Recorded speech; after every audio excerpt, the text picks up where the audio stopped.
Hola, ¿cómo están? ¿Cómo estás, Elena? Estoy bien, Bien. contentísima de verte y de poder conversar hoy aquí. Yo quiero agradecerte muchísimo que hayas aceptado venir, porque yo sé de la voluntad que necesitamos para movernos, para trasladarnos, para movilizar nuestro cuerpo a través del llamado de alguien que le tenemos cariño, ¿no? O sea, cada vez es más difícil eh, aceptar al otro, al llamado del otro, cada vez son como ambientes muy narcisistas, entonces cada vez como acercarnos, llegar, encontrarnos, vernos, mirarnos a los ojos, ¿no? Y proponer un espacio de conversación, yo siento que abunda cada vez menos, ¿no? Es mi percepción, ¿verdad? Sí, a mí también me lo pareció y no sé tampoco cómo ponerme en esta pose de la persona entrevistada porque no me siento así. Claro. O sea, yo siento un cariño muy fuerte por ti, por los espacios que se puedan generar por ti, por los amigos, artistas que puedan generar esos espacios.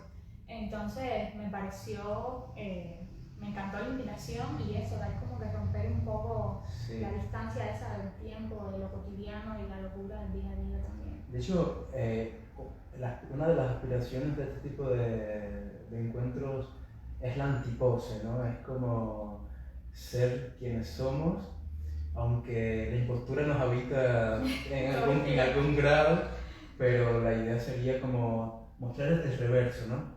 Ese en vez de las cosas, como esta pieza que tenemos aquí que no se ve, que se ve como esa contraparte, ese doble fondo, porque estamos en el estudio de Daniel Barrio, un artista visual que le agradecemos que nos haya cedido su estudio aquí en la Glorieta de Cuatro Caminos en Madrid para conversar. Él está llegando ahora mismo y te agradecemos mucho, Daniel, por permitirnos estar aquí. Gracias a las personas que se están conectando a través de Instagram Live. Este espacio sucede gracias al apoyo de MIS, Cooperativa de Críticos, y al acompañamiento del proyecto de creación disciplinar Pabellón y de la Confederación Internacional de Críticos de Artes Independientes.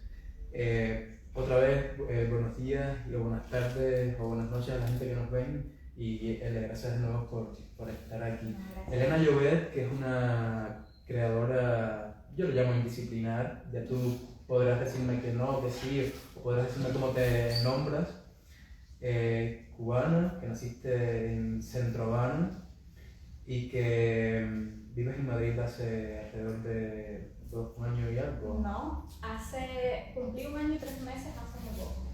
¿Verdad? Viniste justo para hacer un máster, que es el máster de Práctica Escénica y Cultura Visual del Museo Reina Sofía. ¿Cómo fue la experiencia? ¿Por qué decidiste venir a esta formación? ¿Y cómo crees que ha transformado tu manera de entender el performance y la creación contemporánea? Bueno, yo conocía el máster desde que estaba en Cuba y creo que me presenté una primera vez y creo que no había sido seleccionada y luego la segunda me da la noticia de que había sido seleccionada. Voy a serte muy sincera, yo como gran parte de mi generación ya estaba como rumiando la idea de salir de Cuba por la situación que teníamos allá, porque me interesaba también desarrollar mi trabajo y yo creo que había llegado a una situación en Cuba en la que sentía que era imposible continuar allí. Y creo que fue un aliciente de alguna manera, o sea, me dicen que sí en el máster, en un lugar como el Reina Sofía, que como institución para mí era un referente importantísimo cada vez que venía a Madrid. Y fue como de alguna manera lo que terminó dando el impulso de salir de Cuba. O sea, no voy a salir de Cuba alejada de todo el arte, voy a llegar a hacer un máster, a formarme. Sí. Y fue como un aterrizaje más amable de alguna manera. Sí.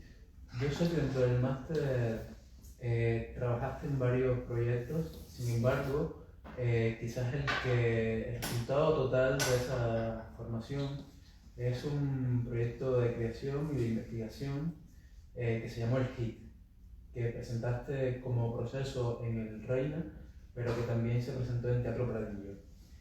Quisiera que me hablaras sobre el HIT, cuál fue el disparador de el inicio, digamos, el resorte que te hizo iniciar esa investigación, que tiene como núcleos fundamentales nociones como violencia, como poder, como trabajo sexual, como poder macho propulsado, ¿no? Cuéntame cómo surgió y hasta dónde has podido llegar. Bueno, a mí me gusta pensar, o me tranquiliza mucho pensar todavía aquí como un proceso, porque son nociones para mí súper abarcadoras, complicadas de tratar en una obra y que yo siento todavía que me sobrepasan como artista, como ser humano. Yo comencé proponiendo cosas antes de presentar esa performance como tal. Una de mis primeras propuestas, creo que tú participaste en ella como performer, era alrededor de los partidos políticos. O sea, yo llegué a Cuba con una serie de inquietudes como artista que estaban inevitablemente cercanas a lo político, pero una cercanía a lo político mediada por la vivencia, por lo biográfico, que creo que son líneas como que me identifican, con las que todavía me encuentro preguntándome, cuestionándome cosas. Luego de ese primer ejercicio, yo había traído un archivo de Cuba, de una obra que no pude estrenar allá, sobre los feminicidios, específicamente sobre el infanticidio en Cuba. Yo creo que en los últimos años, y qué bueno que ha sido así, el tema del feminicidio en Cuba ha encontrado otros lugares donde desarrollarse, otra visibilización. Sobre todo a través de plataformas independientes, porque la oficialidad no da números reales. Exactamente. De hecho, había un ocultismo, todavía persiste un ocultismo en cuanto a las estadísticas de feminicidio en Cuba, y yo creo que quienes han venido a develar eso han sido actores de la sociedad civil, de alguna manera plataformas independientes. O sea, nunca ha sido una voluntad oficialista hablar con claridad sobre la muerte de las mujeres en Cuba. Yo, como tú dijiste, soy de Centro Habana y yo creo firmemente que el contexto donde uno nace va a permear de alguna manera, aunque luego decidamos que no sea así, nuestra obra. Yo había venido de Cuba con todo un archivo sobre el infanticidio, específicamente de unas niñas en Holguín, un caso relacionado con turismo sexual, con implicación de entidades hoteleras grandísimas, transnacionales como Meliá. ¿Cómo te enteras de este caso, de estos casos? Yo estaba terminando el ISA y estaba muy interesada en lo que era el trabajo sexual. ¿Entiendes? El trabajo sexual sin esta beta con la que me había encontrado en la literatura cubana, de la prostitución, de la noche habanera. O sea, yo quería salir de esos clichés. Además, nací en el barrio Colón y viví allí gran parte de mi vida. y me sentía que podía implicarme con personas que podían ayudarme a construir esa idea de la prostitución en Cuba de la noche a la mañana. Y así yo llevo investigando a una serie de carpetas que circulaban en Cuba cuando no teníamos acceso a internet todavía, que eran carpetas que alguien decidía desclasificar de archivos forenses, a los que solo tenían acceso militares, agentes oficiales. Yo accedo a una serie de esas carpetas y ahí encuentro información sobre el caso de una niña específica en Banes que murió implicada en un caso de prostitución infantil, turismo sexual. Y bueno, contacto con la familia de esa niña y con todo ese archivo, que por supuesto no pude estrenar en Cuba, yo llego a Madrid. ¿Pero por qué no pudiste estrenarlo en Cuba? Bueno, yo comencé a contactar con la familia con los familiares, con lo que se podría llamar en terapia algunos expertos de vida, con amigas directamente que ejercían la prostitución y que estaban dispuestas a poner su testimonio en escena, y yo todavía me encontraba estudiando en el liceo. Entonces esa obra, por supuesto que no sucedió por censura. En Cuba tenemos leyes, está legislado la manera en que se puede censurar una obra, los temas que se pueden tratar. Y por supuesto que si es algo que compete violencia y esa violencia puede implicar al propio gobierno o a fuerzas militares, porque sabemos que en Cuba hasta el arte ha llegado a ser militarizado, pues simplemente la obra no se pudo llevar a cabo. ¿Y viniste a Madrid con ese archivo? Claro, archivo que nunca pensé de velar en un espacio como el Reino. O sea, yo no venía con la idea de sacar eso a la luz. Yo creo que fue un proceso más bien personal. Yo empecé a preguntarme una serie de cosas y yo dije, no, yo todavía me estoy preguntando por la violencia. O sea, yo no he salido de ahí. Puede ser violencia política, y por eso el primer proyecto relacionado con los partidos en el que tú participaste, con cómo mostrar otro lado de Cuba a través de algunos actores sociales de mi generación, como eras tú, como era Catherine Bisquet, como era José Luis Aparicio. Y luego hablar de esa violencia política, yo dije, no, es que yo antes de terminar esto, yo necesito volver, como dar 2 pasos atrás, que creo que es algo que a los artistas no sucede, y cuando sucede yo creo que es por algo bueno, es como algo que es inconcluso, que uno tiene que terminar de cerrar. Y yo dije, yo tengo que terminar de cerrar esto con las niñas, y ni siquiera siento que lo haya cerrado. Sí, es un camino. Escuchándote pienso en esa noción nietzscheana del retorno infinito, ¿no? Como esa sucesión de presentes en las que el pasado y el futuro es como un tejido muy poroso, ¿verdad?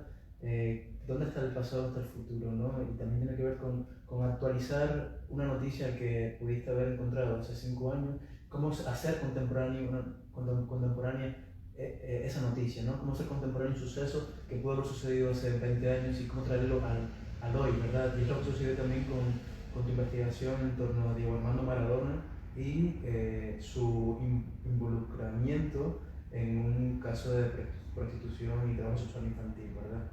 Sí. Que ese es el hit. Claro. Bueno, el hit entre otras causas, ¿no? Sí, o sea, me parece súper bien que me vuelvas a encauzar, porque yo me voy por las ramas y claro, como me apasiona, sí, exactamente fue eso. Me gusta que tú hayas podido ponerlo en palabras, ¿no? Pero de alguna manera Maradona fue el mecanismo para actualizar, porque desgraciadamente sucede algo muy cruel con el archivo, que era algo que conversamos antes de sentarnos acá. Yo creo que es importante que hagamos un paréntesis y me digas para ti qué es el archivo, qué es un archivo en arte. Qué complicado. Yo creo que... ¿Cómo lo entiendes? ¿Cómo entiendes el archivo? La primera vez que hace unos años yo me estoy preguntando por esto, por el archivo, por el documento, y hay una pregunta que me pareció devastadora, porque me la hice en Cuba, donde un documento es inevitablemente algo político, algo subversivo, donde la revisión de un documento puede ser un acto de subversión al poder. O sea, ir a la Biblioteca Nacional y pedir cierta información, ciertas publicaciones, ya podía ser algo que podía ser vetado, y a mí eso me pareció apasionante. O sea, y creo que a muchos artistas cubanos no sucede eso, como la revisión del pasado puede también ser un acto de rebeldía, ¿no? Yo todavía creo que en el documento, por supuesto, partiendo de la noción básica de algo, una información, una experiencia, una persona, una imagen, un material que se decide colocar a la mirada del otro como objeto de arte. Pero si me lo preguntas ahora, después de haber emigrado, o no sé si es por el día de hoy, pero yo creo que un documento es, por supuesto, un material sensible, y para mí cada vez el documento, la documentalidad en el arte o el archivo está más ligado a la vulnerabilidad, a cómo eso puede descolocarnos de una situación, de una pose, de un lugar de poder que tiene el artista implícito cuando decide mostrar algo. Sí. Yo creo que en ese archivo es donde, o cuando el archivo se utiliza legítimamente en el arte, no sé si me estoy metiendo en un terreno muy peligroso, pero cuando yo creo que el archivo funciona es cuando logra mostrarme al artista o al autor descolocado. Claro, en una zona liminal, ¿no? Es una especie de cuerpo funambulista que atraviesa un espacio sobre una cuerda floja, ¿no? Es esa zona vulnerable del creador. Y en tu caso, específicamente, yo siento que el archivo tiene que ver mucho con tu cuerpo, que el archivo está corporeizado, ¿verdad? Que el archivo es como un mapa, que no es más que tú misma, que es tu biografía y que es lo que te permite como generar potencias, ¿verdad? Y precisamente pones el cuerpo en escena y a ti te interesa ponerlo. Sí, todavía me interesa ponerlo, por esto que te digo, o sea, hay cosas aquí que son muy básicas y que yo todavía estoy explorando y no sé cuándo termine. Yo traía el archivo de las niñas y me di cuenta de esto que tú me decías, de que tenía que actualizar eso, porque el espectador tiene una jerarquiza con crueldad su mirada. O sea, si es algo que no le interesa, si es algo que no sucedió ayer, también por la dinámica en la que vivimos, en que todo tiene que ser cápsula, corto, rápido, directo. Entonces yo decía, bueno, ¿cómo yo llevo este archivo a escena? Porque al final creo que fue un performance en escena, de alguna manera. Que es esa noción de performance en escena, conocemos que tiene un antecedente y es tu paso por el Ciervo Encantado. Sí, ¿cómo puedo unir las dos cosas ahora? La noción de performance en escena fue algo que yo conocí en el Ciervo Encantado. Yo como estudiante, como amateur, como a veces solemos separar mucho el performance de lo que puede ser la obra teatral, y yo creo que pasar por el Ciervo fue una escuela de libertad tremenda, de aprender que el teatro es una forma superior de vida para mí, en la que todo es posible, todo es legal y que el performance está por supuesto imbricado a la naturaleza del teatro en sí mismo, del acontecimiento escénico. Sí, estamos hablando de una persona, iba a decir sujeto, pero creo que no es la palabra, aunque le llamamos sujeto, pero es un sujeto que está sujeto al teatro, ¿no? ¿Verdad? Que sí, porque cuando nos llamamos sujetos políticos, estamos sujetos a un poder, que es ese entramado, ese sistema de relaciones, que al final todo sistema de relaciones es un sistema de poder también, ¿no? Y quizás podemos llamarle a sí mismo un sujeto teatral que, que aunque parta de una sensibilidad como actor, pero se convierte en un actor investigador, que es este sujeto que se activa en el Ciervo Encantado, ¿no? Que le interesa como ejercer casi un ejercicio arqueológico, ya no en un sistema representacional, y sí en un entramado que presenta un contexto, que presenta una carencia, una necesidad social, colectiva, ¿no? ¿Verdad? Sí, o sea, justo lo creo así. De hecho, en el Ciervo me sucede algo que ya está mediado también por el afecto, porque por el tiempo que he pasado allí. Pero bueno, mi formación es como un crítico teatral. Yo estudié teatrología, o sea, para mí la teoría del teatro es algo que no puedo sacar de mí. Y yo participo en el Ciervo justo así, como una especie de... O sea, estoy implicada con mi cuerpo, estoy implicada como investigadora, pero también soy un outsider crítico y me doy cuenta de que, por ejemplo, esto es algo que no se ha registrado, nadie ha escrito sobre esto verdaderamente, sobre esta dimensión del Ciervo, del actor investigador, que es una noción viejísima, meyerholdiana, lockiana, pero cómo actualiza eso en el contexto de Cuba, del actor político, del actor investigador, del actor que está haciendo teoría sobre la convención teatral, sobre cómo se performance en escena sale a la calle. O sea, yo creo que con el Ciervo Encantado hay un ejercicio muy violento de revisión de las nociones que tiene uno sobre sí mismo, sobre su creación, sobre tus preguntas, sobre la construcción que tienes de ti mismo, que es algo que he aprendido mucho con Nelda, cómo hay que negarse a uno, y creo que ella es un ejemplo tremendo de eso. Como cuando uno llega a un sitio donde parece que tienes algo logrado o que te estás acercando a un resultado, es el momento de construir eso. Y yo creo que la obra de Nelda es un ejemplo de eso. Cuando alguien ha localizado que haya llegado a un hito, a una obra, a cierta maestría en una estética, pues ella se ha encargado de destruir eso. Y que esa destrucción sea para comenzar un camino totalmente nuevo. Y eso es algo que yo nunca voy a tener como agradecerle. Yo creo que es el momento para decir que antes de llegar a Madrid estuviste en Documenta 15. ¿Fue 15? Sí. En Documenta 15 con El Cielo Encantado, ¿no? Sí. ¿Cómo fue la experiencia de estar en un encuentro como Documenta, que es tan como relevante para el arte contemporáneo? ¿Y cómo te involucraste con la plataforma de Documenta? Bueno, la verdad que fue una experiencia tremenda por el evento, la Bienal de Arte Contemporáneo que supone que sucede ahí en Kassel, la cantidad de artistas de tantos lugares que puedes conocer. Y bueno, fue muy peculiar para mí porque fui como actriz.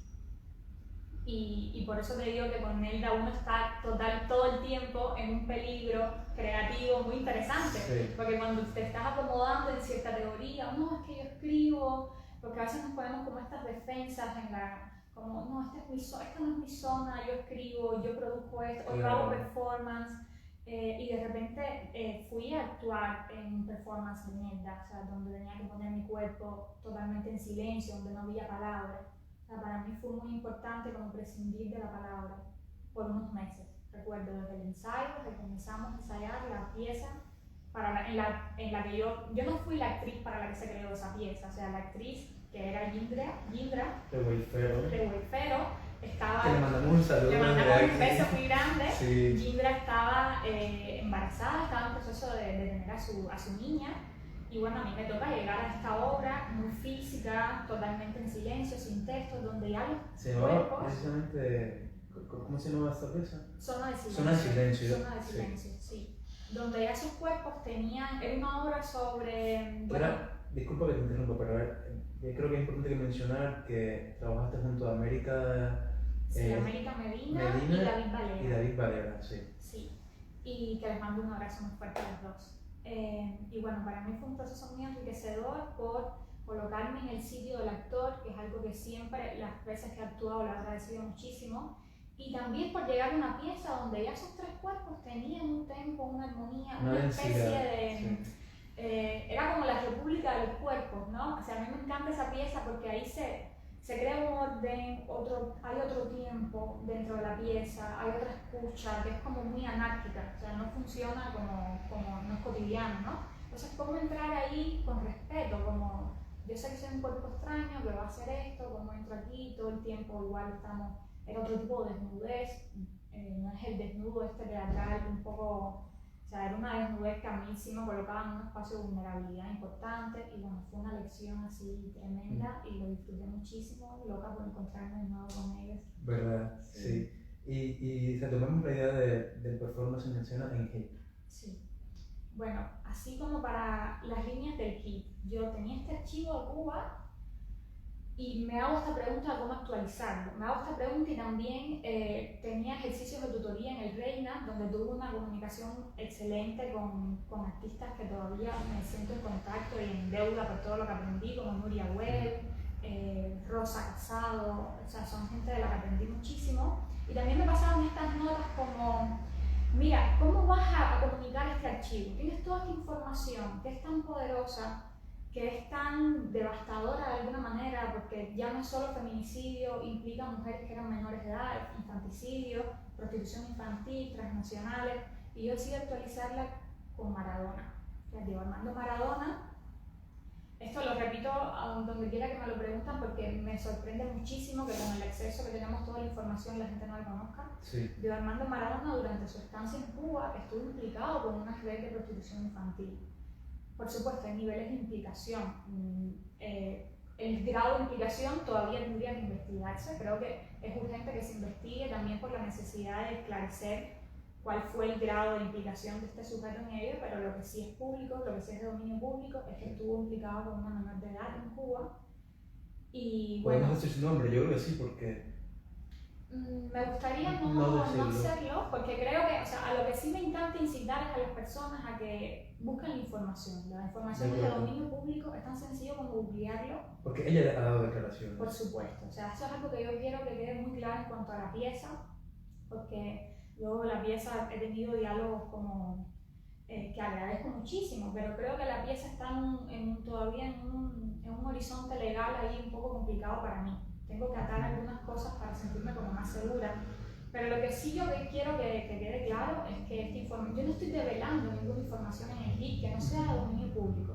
Todo esto yo lo pude ver a través de internet, mi contacto con los implicados fue secundario, o sea, luego de yo conocer el caso es que intento contactar con ellos y todavía es algo que está en investigación. Por eso te digo que es como complicado hablar, citar nombres, hechos judiciales, legales, porque todavía conozco directamente que se está investigando y hay periodistas excelentes encargándose de ello. Yo utilizo Maradona, su estancia en Cuba y su implicación con la prostitución infantil, ya que estuve implicado con una menor de edad, para hablar de la prostitución infantil en mi país. Y específicamente sobre ese caso de una niña en Barnes que fue asesinada y supuestamente enterrada viva por las personas que perpetraron el crimen, ¿no? Entonces yo me daba cuenta de que Maradona me funcionaba como titular, o sea, una figura mediática, y como me interesaba mucho subvertir esa narrativa de lo mediático de Maradona, de una industria tan machista y tan, de una transnacional tan enriquecida también como el fútbol, y luego Meliá. O sea, para mí toda esa zona del poder, era el poder de lo público, lo mediático contra el caso de una niña, contra el anonimato de alguna manera. Y esa metáfora a mí me parecía devastadora. Era como algo que podía no interesar porque se trata del caso. Me pasaba algo muy interesante con el HIT, que cuando yo lo presentaba, se lo presentó una amiga galerista, de hecho ese testimonio está en la obra. Sí. Ella me decía que era interesante, que le interesaba muchísimo, que por supuesto que veía la necesidad de denunciarlo, pero que claro, era el caso de una niña contra miles de mujeres que son asesinadas en México. Entonces a mí me pareció tan fuerte que dentro que el feminicidio también sean cifras, que también tengan que morir un número de mujeres para que sea necesario visibilizarlo más o menos. O sea, ¿cuánto significa un cuerpo contra 1000 de ellos, no? Los cuerpos que valen, esa idea de Judith Butler, ¿verdad? ¿Cuáles son los cuerpos que importan? Exacto, los cuerpos que importan. Y yo creo que ahí está el de Maradona, por ejemplo. Como la gente suele preguntarme muchísimo más por la imagen de Maradona, por qué tan segura estoy de lo que estoy diciendo en escena, ¿dónde está el dato que certifica que yo esté desmoralizando, deconstruyendo la idea de un símbolo del fútbol, de un símbolo de la izquierda? Porque tú has sentido cierto resquemor por la escena contemporánea en Madrid con ciertos temas. Sí, lo he sentido. Yo creo que eso es algo que yo quería llevar a la pieza.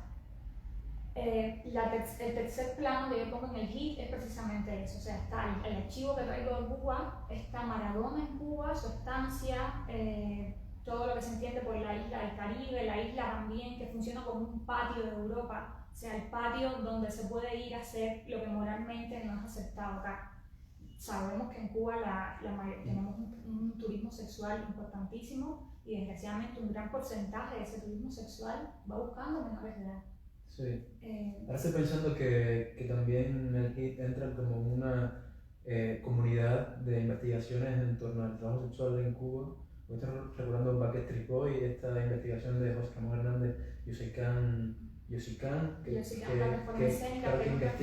investigó el trabajo sexual pero masculino. Sí, y también, sí, yo recuerdo con mucho cariño esa pieza, yo la vi en el Fausto, que es un teatro que está en La Habana abandonado, entonces era como muy interesante la atmósfera del Fausto, lo que significaba ese teatro, que era el teatro de la comedia donde iban mis padres cuando jóvenes, era como un sitio muy romántico en La Habana. Y luego en ese teatro decadente veo Backstreet Boys sobre la prostitución masculina en Cuba. Entonces sí, yo creo que hay en mi generación y en algunas generaciones anteriores, como puede ser José, hay una pregunta sobre el trabajo sexual.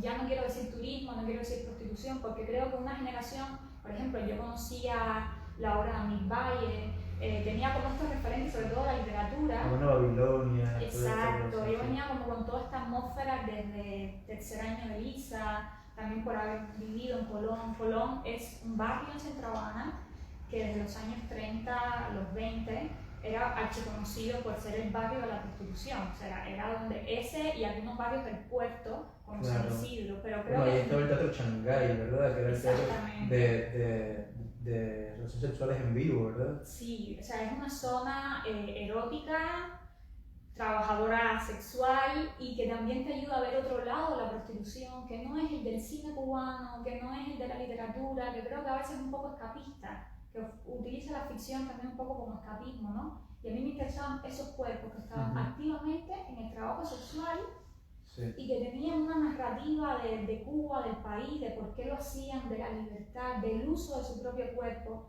que a mí me parecía apasionante.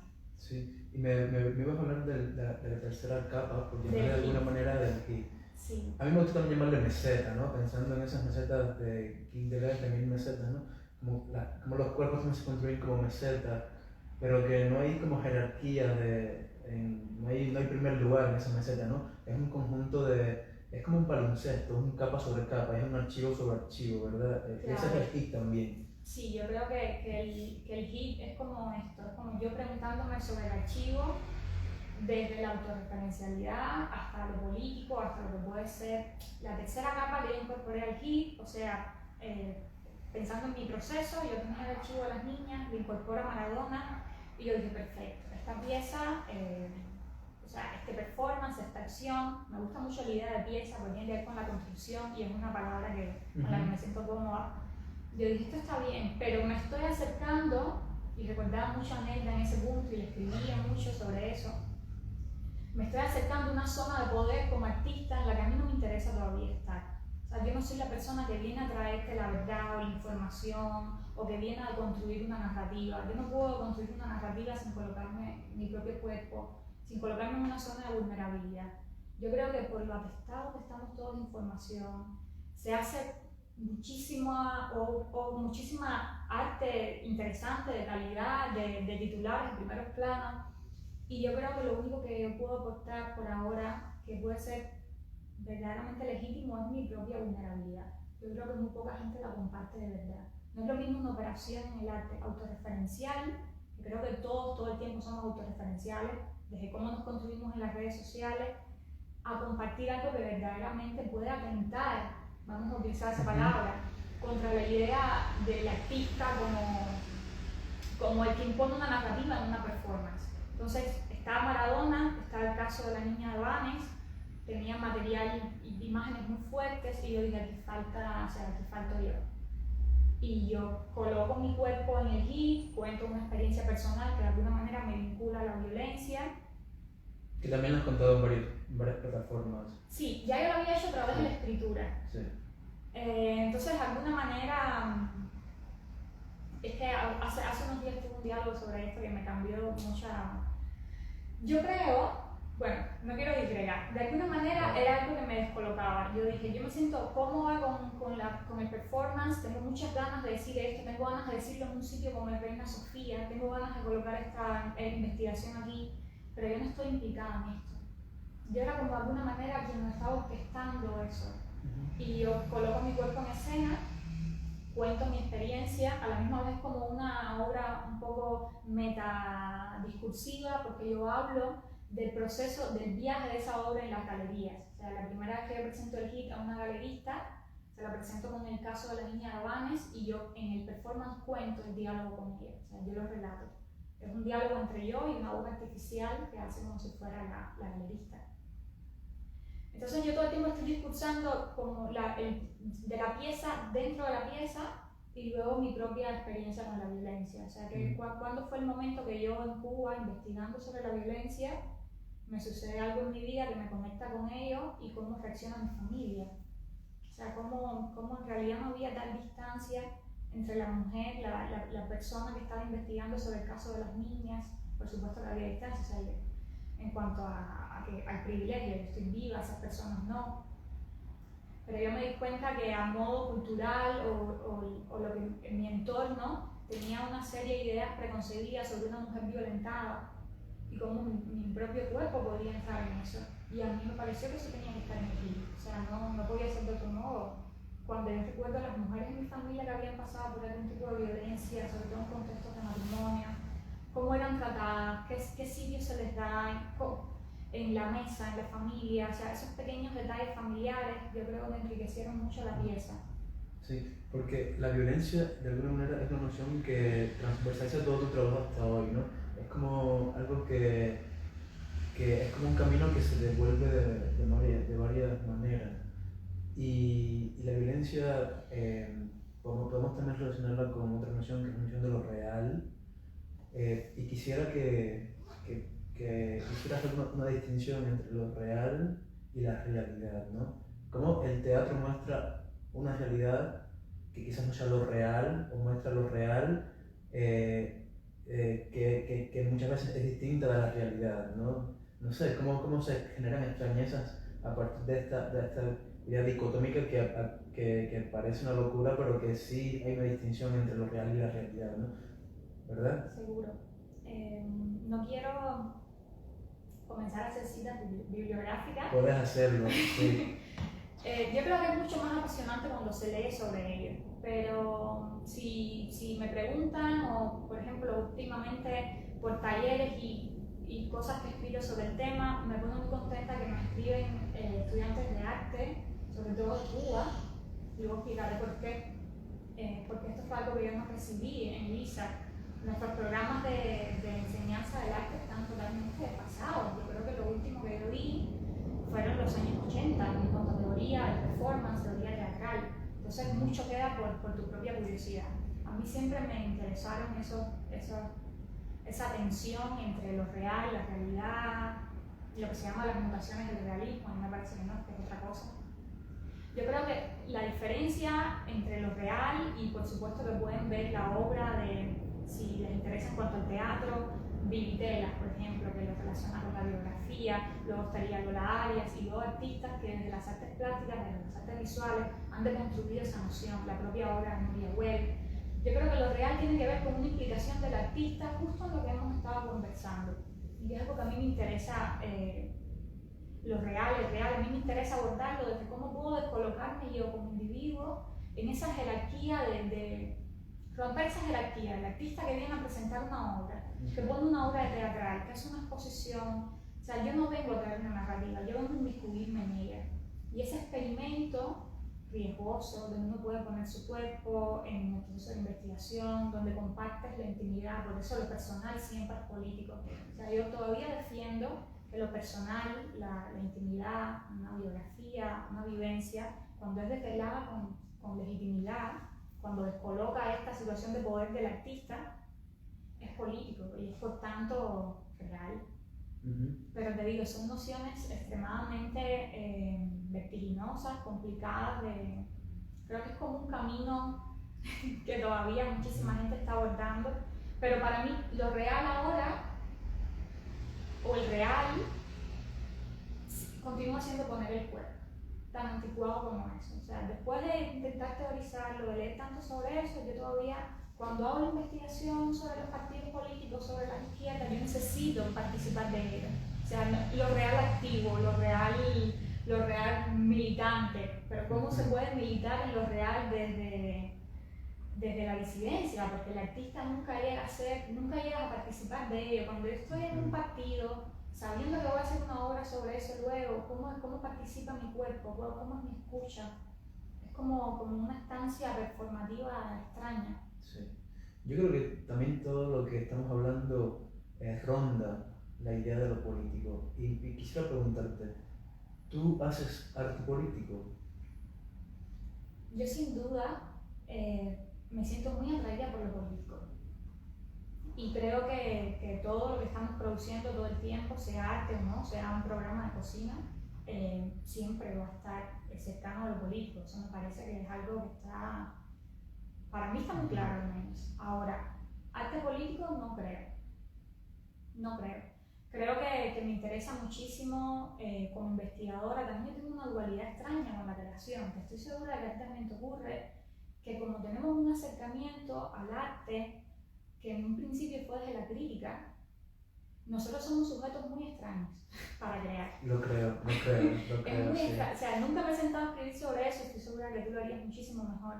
Pero qué agónico, si la creación es agónica para todo el mundo, qué horrible es hacerlo desde esta postura. A mí me genera incluso mucha ansiedad, porque por suerte yo me autonombré en algún momento y eso me ha ayudado mucho, porque los feminismos contemporáneos me enseñaron que es importante nombrarse, el hecho de nombrarse como un hecho de poder, porque el tecnopatriarcado desde que naces te introduce, te injerta una prótesis que es el género, y ya nacemos con esa prótesis desde que tu madre te trae al mundo, no sé, te pare.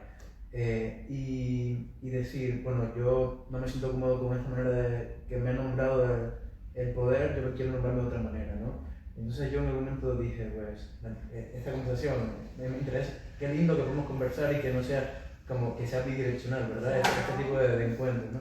Yo dije, claro, es que yo soy un creador, pero soy un creador indisciplinado, ¿verdad? Porque nací en la academia y porque conozco las disciplinas, precisamente por eso digo, pues quiero indisciplinarme, ¿no? Quiero irme a una zona súper vulnerable, quiero irme a una zona súper rizomática y creo que también es lo que te ha pasado a ti, ¿verdad? Sí, yo creo que la vulnerabilidad para mí ha sido algo como de lo que me encanta leer, que todavía estoy investigando. Yo creo que también es como, si ya nos vamos a poner más filosóficos, es un estado, es un modo de habitar el mundo.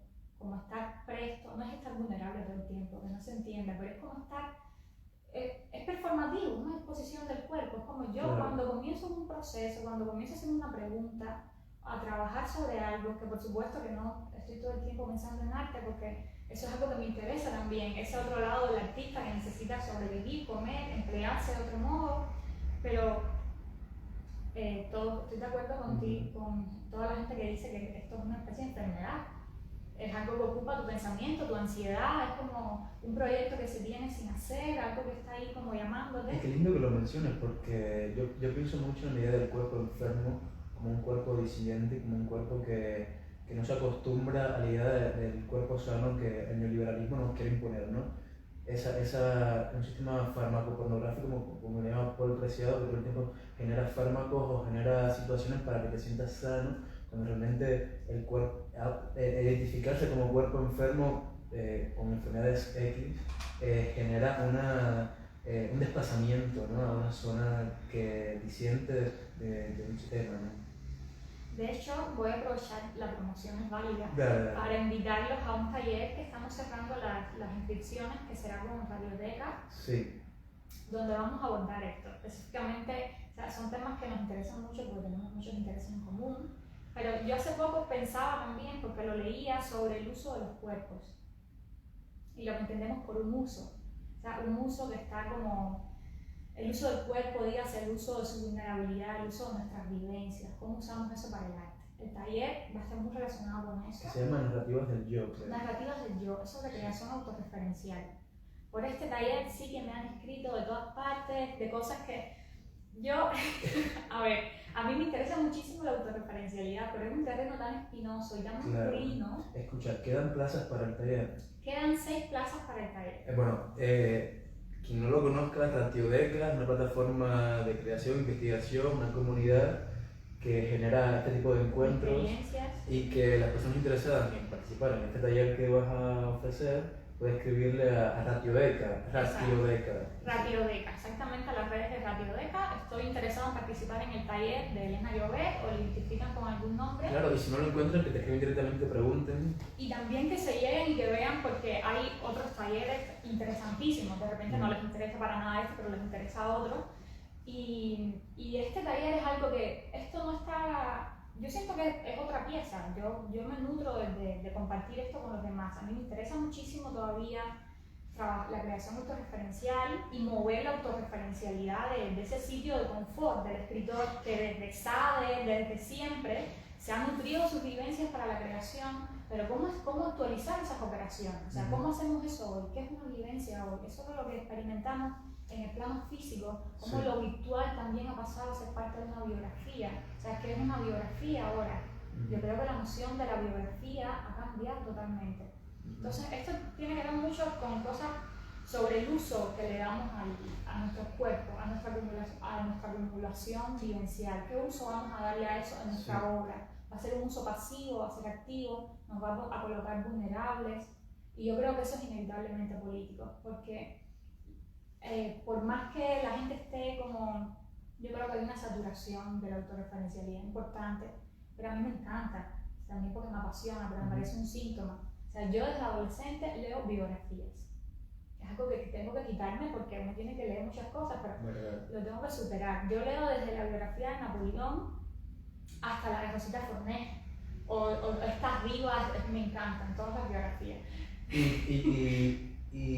te interesan las biografías que se escriben sobre o las autobiografías? Lo autobiográfico, lo biográfico, o sea, lo biográfico activo y pasivo, o sea, soy una gran consumidora de eso. Y hace tiempo que me vengo preguntando, sobre todo por mi trabajo, desde lo teórico, cómo ha cambiado lo que entendemos por una biografía. Y eso tiene que ver con la era digital, con las redes sociales, con nuestra construcción del yo, cómo ha cambiado nuestra intimidad.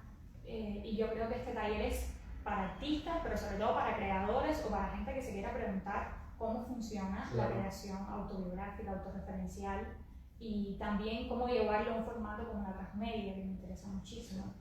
Pero por ahí voy, o sea, yo siento que en realidad me he venido preguntando lo mismo en algunas mutaciones. O sea, a mí me interesa hablar sobre la violencia, ya sea política o de género, y lo autobiográfico, lo autorreferencial, lo personal todavía. Elena, yo quiero, quizás para terminar la conversación, yo creo que por el día que soy también, conocer cómo entiendes el erotismo y cómo ese eros, esa especie de gesto del amor, se transforma o se metaforiza en tu creación, ¿verdad?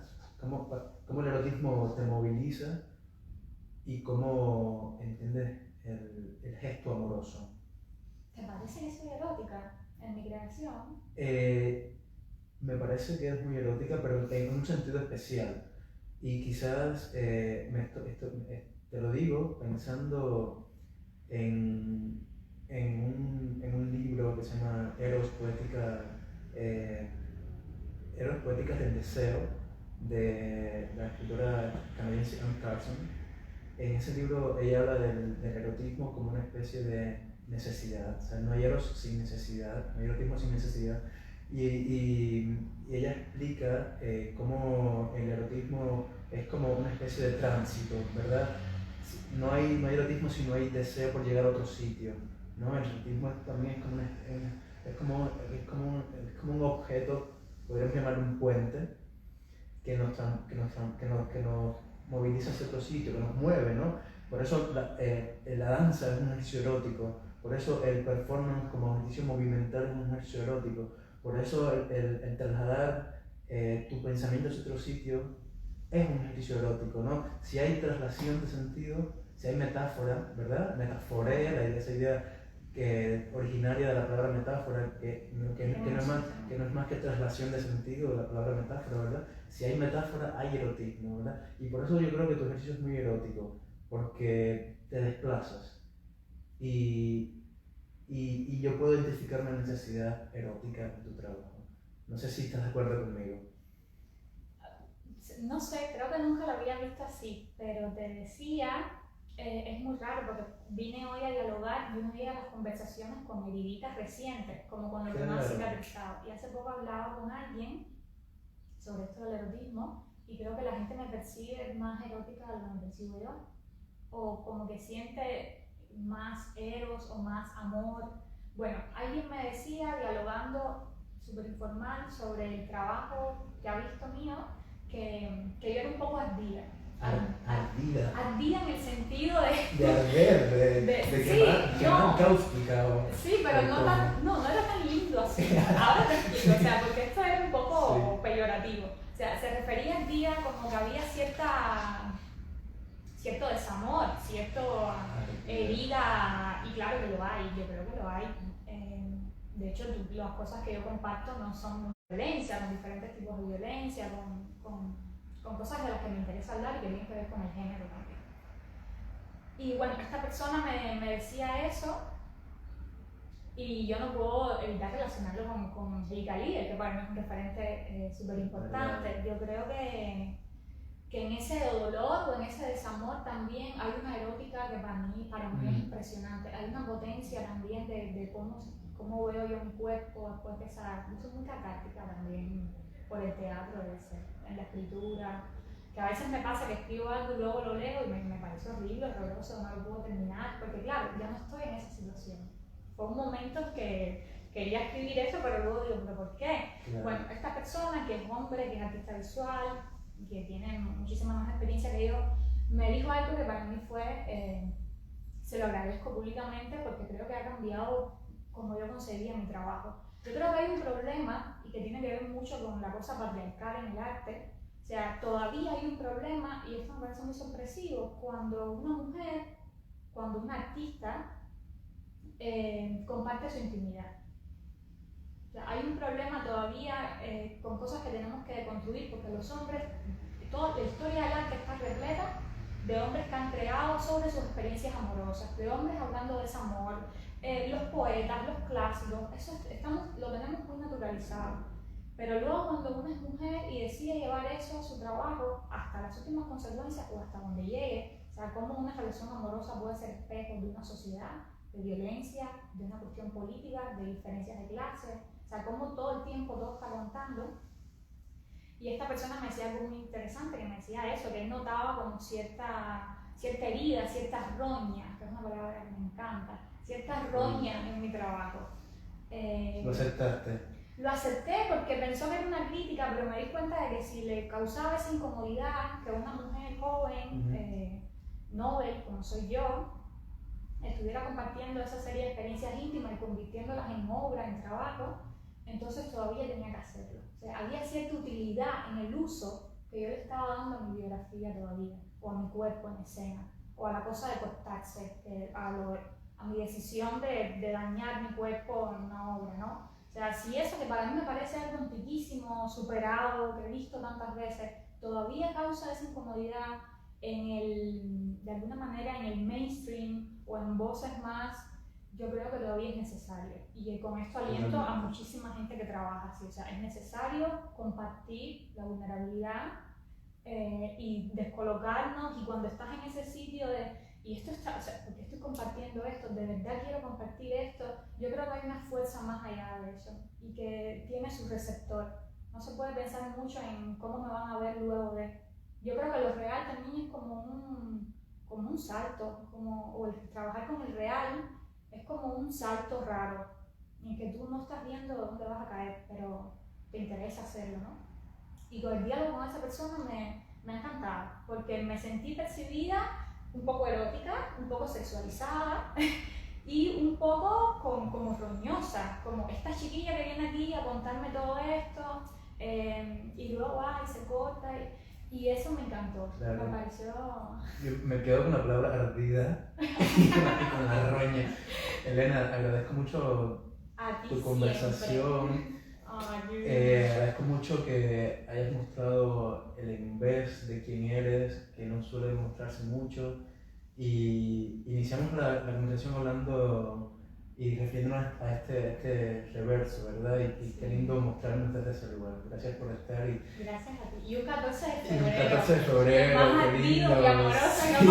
Un abrazo. Un abrazo bien grande. Y gracias a todas las personas que han estado por aquí y seguiremos. Gracias.